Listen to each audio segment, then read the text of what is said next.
Hi guys, आज हम आपके साथ डिस्कस करने वाले हैं कि अगर आप अपने घर के लिए, आपकी कोई भी स्पेस के लिए सोफा बाय कर रहे हो तो आपको अपने आप को क्या क्या क्वेश्चंस पूछने चाहिए और उसके बाद ही आपको सोफा बाय करना चाहिए। बिकॉज सोफा एक ऐसी चीज है कि जो बार बार आप अपने घर में चेंज नहीं कर सकते हो और एक बार अगर आ गया तो एटलीस्ट 5 to 8 ईयर्स तक वो वहीं का वहीं रहेगा। बट जब भी आप घर में आते हो तो सबसे पहली जगह जो आप यूज करते हो वो होता है आपका सोफा।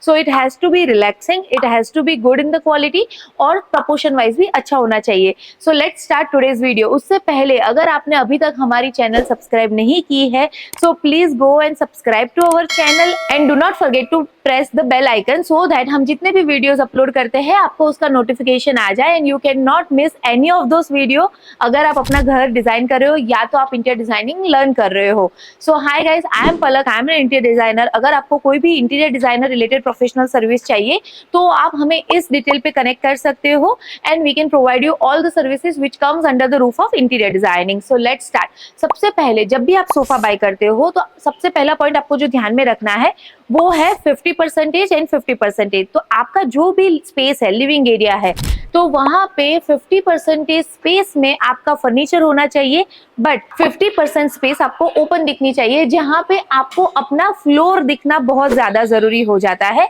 सो उसको बोलते हैं बैलेंस प्रोपोर्शन। आपके एरिया के हिसाब से आपको पहले डिसाइड करना है कि आपको 3 सीटर सोफा चाहिए या 3+2 चाहिए या 3+1 चाहिए। उसमें you have to make sure कि आपका सर्कुलेशन स्पेस जो है सोफा के आजू बाजू में वो प्रॉपर रहना चाहिए। और अगर कोई बंदा एक सोफे पे बैठ रहा है तो बाजू में दूसरे सोफे में जो अगर कोई बैठा है तो उन दोनों के लेग क्लैश नहीं होने चाहिए। कई लोगों के घर में सोफा ऐसे तरीके से सेट होता है कि सामने टीवी नहीं है but just as a informal sitting वो यूज कर रहे हैं बैठ के बातें करने के लिए। सो हार्डली 2 घंटे 3 घंटे वो बैठना है और इनफॉर्मल तरीके से यूज करना है। दूसरा जो होता है कि कई लोगों की लाइफस्टाइल ऐसी होती है कि सोफे पे ही बैठते हैं, वहीं पे सामने टीवी रहता है और वहीं पे खाना भी खाते हैं और गेस्ट आते हैं तो भी उधर ही बैठते हैं। सो वो सोफा अगर आप सिलेक्ट कर रहे हो तो it has to be very very comfortable.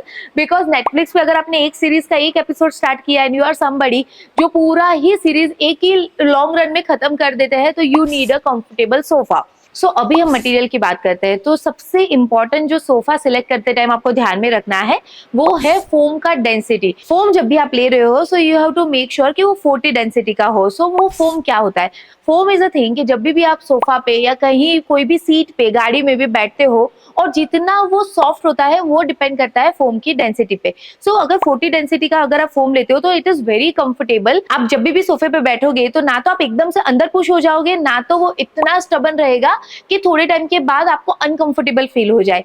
Next point आपको जो ध्यान में रखना है कि उसके ऊपर का जो भी फैब्रिक है वो आपको ब्रीथेबल फैब्रिक लेना है। ब्रीथेबल फैब्रिक क्या होता है? सो आपने कई बार नोटिस किया होगा कि कई जगहों पे अगर आप बैठ रहे हो सोफा पे सो आगे से भले ही एसी की ठंडी हवा आ रही हो पर आपका बैक पूरा स्वेट वाला हो जाता है। So that is not a breathable fabric, that's why you are getting that issue. So घर में या कहीं पे भी आप जब भी कोई भी फैब्रिक सिलेक्ट करो तो make sure to go for a breathable fabric.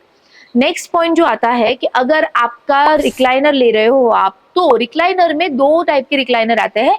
एक होता है नॉर्मल रिक्लाइनर जहां पे बैक साइड पे भी एक ही लेवलिंग होता है बट आपको जाना है बम्पी रिक्लाइनर हेड के लिए। तो उसमें क्या होता है कि सोफा का जो बैक होता है जहां पे आपका नेक और हेड आ रहा है वो पोर्शन में और एक बम्प होता है सो दैट जब भी आप रिक्लाइनर पोजीशन में हो तो आपके नेक को प्रॉपर सपोर्ट मिलता है और लॉन्ग रन के लिए जैसे आप 3 घंटे की कोई मूवी देख रहे हो सो वो आपके लिए काफी कंफर्टेबल रहता है। नेक्स्ट पॉइंट इज कि अगर आपके फॉर्मल सिटिंग के लिए सोफा चाहिए सो जनरली क्या होता है कि अगर आप घर में लिविंग एरिया में इनफॉर्मल सिटिंग के लिए सोफा ले रहे हो तो आप एल शेप में सोफा लोगे या 3+2 ले लोगे या 4+2 ले लोगे because as a family we all want to sit together.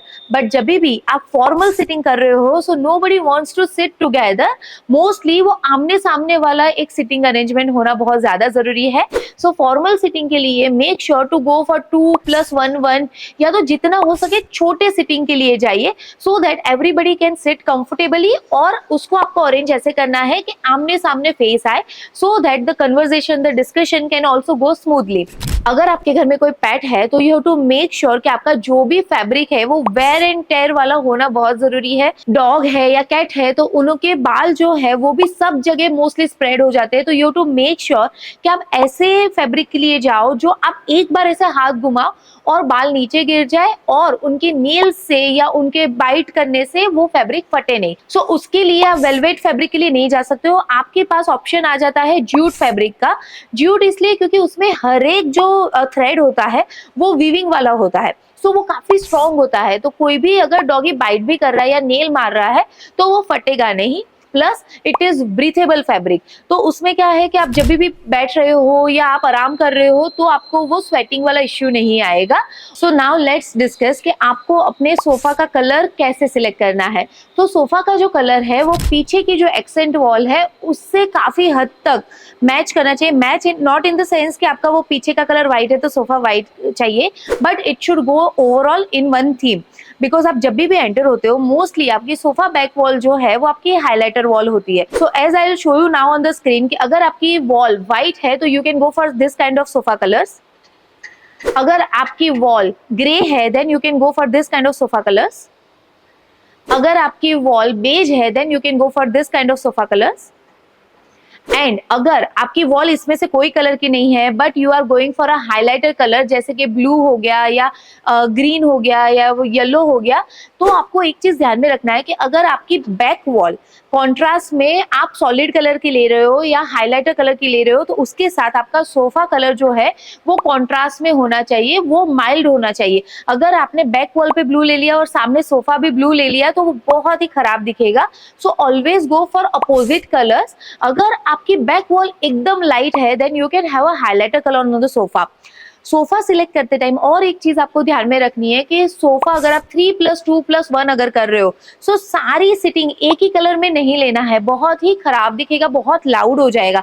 भले ही आप सिंपल व्हाइट कलर में भी जा रहे हो, मेक श्योर कि आपका जो मेन सोफा का वॉल है वहां पे जो सोफा आ रहा है अगर वो आप लाइट ब्लू में ले रहे हो and if you are somebody who likes colour तो आप इंडिविजुअल जो सोफा है उसको जैसे कि एकदम पेस्टल येलो कलर में जा सकते हो या बेज कलर में जा सकते हो और उनके ऊपर जो पिलोज रखते हो आप, थ्रो पिलोज जो बोलते हैं, उसको कॉन्ट्रास्ट कर सकते हो। जैसे कि आपने मेन सोफा लिया है व्हाइट कलर का तो उसके ऊपर आप हल्का येलो कलर का पिलो लो और आपका जो सिंगल सिटिंग है वो येलो कलर का करके उसके ऊपर व्हाइट कलर का पिलो ले सकते हो। और एक चीज आपको जो ध्यान में रखनी है, सोफा के हैंडल्स।